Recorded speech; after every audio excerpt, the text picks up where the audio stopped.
ঋষি মুনি ব্ৰাহ্মণ সদন সকলোকে যথাসাধ্যে পৰিচালনা কৰি থকা হয়।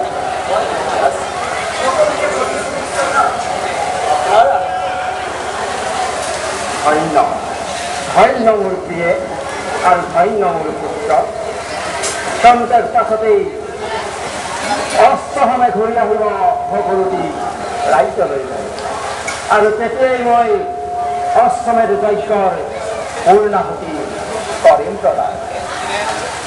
নাই আৰু আলোচনী হয় আজিলৈ সভাই মানতে ভংগ কৰা।